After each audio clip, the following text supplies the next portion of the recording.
This is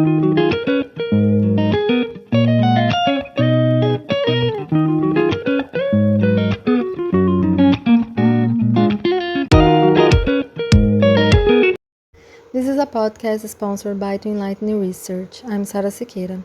Today's topic is the challenge for manuscript submission. Welcome, Amanda. Hi, Sarah. It's my pleasure. Well, I like the metaphor. Writing shaves the fuss of the pitch. You know, scientific writing is challenging for most of us. Writing is a creative expression. That's why I usually call the manuscript writing work as an artwork. Besides, scientists are a type of Sherlock Holmes in our storytelling of solving scientific mysteries. Definitely, we are detectives, and with a big challenge, which is to write our story on how we solve it or try to solve our questions. The game is afoot. We need to show facts, draw conclusions, involve the audience. Absolutely, Sarah. I also understand the process of writing manuscript as a storytelling through questions and answers. Alternatively stated, creating a rational and convincing storyline within each section and between the whole text. Fortunately, there are some guidelines, and I believe we can try to use them to guide Dr. Venga's challenge. Great, Amanda. To start, I like to quote Allegra Goodman. Know your literary tradition, savor it, but when you sit down to write, forget about worshipping greatness and felicizing masterpieces. Here, it is not needed to reinvent the wheel, since scientific progress builds on what is already understood. That's why it is crucial to have a great background on the literature of the most important articles, reviews, and meta-analysis in the topic we want to write. You know, it's impossible to write when you don't have a solid knowledge. Indeed, Sarah, talking about recognizing authorship now. It is an important step to avoid ghost authors and to correctly recognize the ones that participated in the study and manuscript process. There are some international recommendations for authorship of articles, such as the International Committee of Medical Journal Editors. That is a great tip to follow. Authors must be involved in the study design in the process to collect data, analyze data during the draft and review process.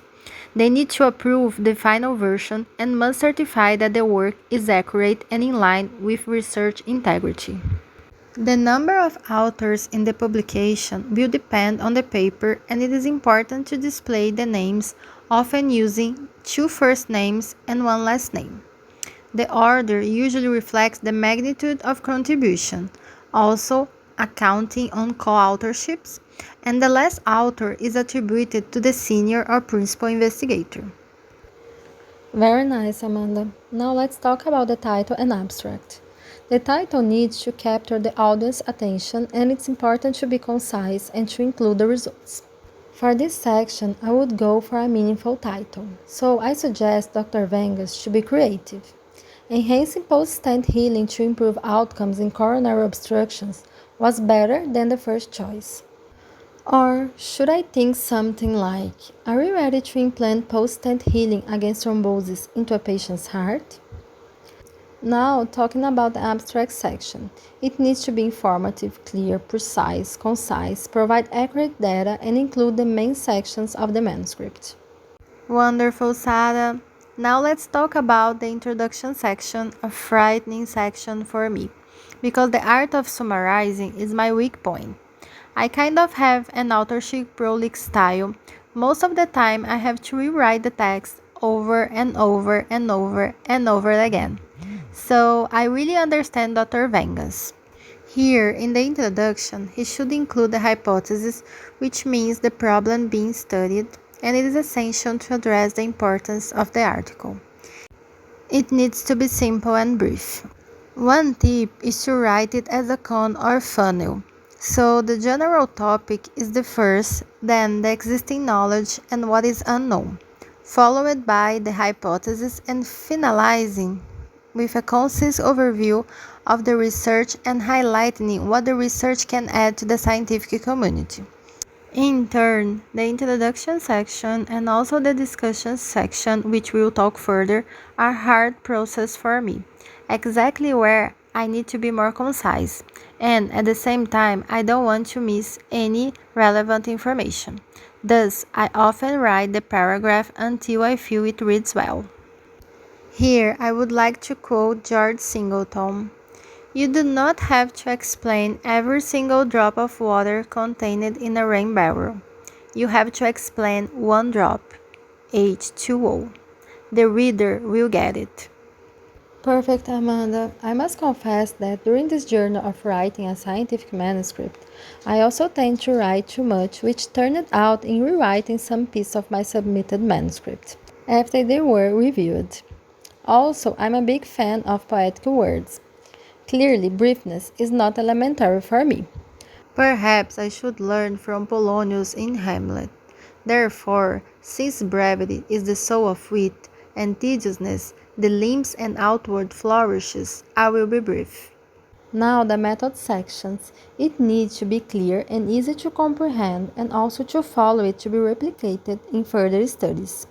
It needs to be a recipe, and it's imperative to describe the approval by institutional ethics committee and the informed consent when applied. It is fundamental to describe the study design, study population, inclusion and exclusion criteria, origin of sample, study setting, intervention outcome, data collection, data analysis, and statistical approaches used. The validate criteria for diagnosis or outcome is also required. Awesome, Sadam. Now the results. Here we need to report a reflection of the chosen methods, associating the results with the procedures addressed in the methods. Also, it is fundamental to show the recruitment response data, characteristics of the sample, the findings from primary analysis, and secondary or additional findings. It is required to describe the p-values with the estimates and confidence intervals, also the absolute number of case and relative measures. It is not needed to address interpretations, and the important findings should be displayed in adequate figures and tables following the recommendations. Very good, Amanda. For discussion and conclusion sections, it will be reported the important findings, also correlating the results with the literature knowledge. Here, Dr. Vengas needs to address all the strengths and limitations. Reporting limitations is in line with integrated research. It's valuable to recognize weak and strength points in order to properly link the findings to them. Besides, highlighting the further perspectives and need of replication is fundamental and also relies on limitations. The conclusion must be clear, bringing knowledge to the scientific community. I agree, Sada. It is important to properly address in the end the references, acknowledge supplementary data. The selection of the journal is crucial. It is essential to take into consideration local standards of publication, the visibility, the impact of the journals, and the relationship with the topic of the manuscript. Checking the indexing of the journals is highly recommended, and it is recommended to check the main journals in the selected reference for the study. Assessing whether the manuscript is suitable for the selected journals is really important. If there is no urgency to publish the results, trying to first bet on high-impact journals can be a strategy that I would follow. Once the journal is selected, it is mandatory to follow the instructions according to the journal and editor preferences. Moreover, in some cases, it is possible to ask for a pre-submission to the editor. After submitted the article and once received the peer reviewers' answers, it is necessary to briefly answer their comments and questions, indicating the changes done in a new document, enumerating and highlighting them. The peer reviewers' comments should be taken seriously. However, if you disagree, you need to be polite and address the evidence in your answer is also recommended. Brilliant, Amanda. Overall, writing is a learning curve, and refining the style is part of the process. Indeed, Sada. It is just like Larry King said. Write, rewrite. When not writing or rewriting, read. I know of no shortcuts. Great conclusion, Amanda. Thank you for joining us. Thank you, everyone, for listening, and see you next week.